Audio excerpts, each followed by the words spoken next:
ఒక చిన్న గ్రామంలో తేజ అనే యువకుడుండేవాడు. అతడు చాలా దయగలవాడు. అడవిని మరియు జంతువులను ఎంతో ప్రేమించేవాడు. రోజూ తన గ్రామం పక్కనున్న అడవికి వెళ్లి చెట్లకు నీళ్లు పోసేవాడు, గాయపడిన జంతువులకు సహాయం చేసేవాడు.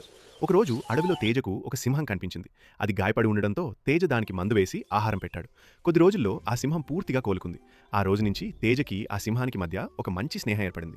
తేజ వచ్చినప్పుడల్లా సింహం ఆనందంగా అతడి దగ్గరికి వెళ్లేది. కొన్ని రోజుల తర్వాత తేజ అడవిలో ఏదో జరుగుతుంది అని అడవి లోపలికి వెళ్ళాడు. అక్కడ అడవి దొంగలు ఉన్నారు. వారు జంతువులను వలలో బంధించి వాటిని అమ్ముతున్నారు. ఈ విషయం తెలిసిన తేజ వెంటనే వారిపై దాడికి వెళ్ళాడు. అక్కడ దొంగలతో కొద్దిగా ఘర్షణ జరిగింది. కొద్దిసేపటికి జంతువుల కోసం వేసిన వలలో తేజ చిక్కుకున్నాడు. ఎంత ప్రయత్నించినా బయటపడలేకపోయాడు. భయంతో ఎవరైనా కాపాడండి అని కేకలు వేశాడు. ఆ కేకలు విని సింహం అక్కడికి వచ్చింది. తన స్నేహితుడు తేజ వలలో చిక్కుకున్నాడని చూసి సింహం చాలా కోపంతో గర్జించింది.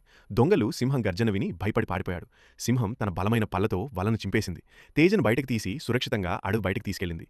దొంగలు సింహం గర్జన విని భయపడి పారిపోయారు. తేజ కళ్ళలో ఆనంద బాష్పాలు వచ్చాయి. "నువ్వు జంతువైనా నిజమైన స్నేహితుడివి" అని సింహాన్ని ఆలింగనం చేసుకున్నాడు. ఆ రోజు నుంచి గ్రామస్తులు కూడా జంతువుల పట్ల ప్రేమతో ఉండడం నేర్చుకున్నాడు. దయతో చూపిన సహాయం ఒకరోజు మనకే రక్షణగా మారుతుంది. ఇలాంటి మంచి నీతి కథలు మరిన్ని చూడాలనుకుంటే మా ఛానల్ని సబ్స్క్రైబ్ చేయండి. ఈ కథ మీకు నచ్చితే మీ స్నేహితులు మరియు కుటుంబ సభ్యులతో షేర్ చేయండి. మీ అభిప్రాయాన్ని కామెంట్ రూపంలో తెలియజేయడం మర్చిపోవద్దు.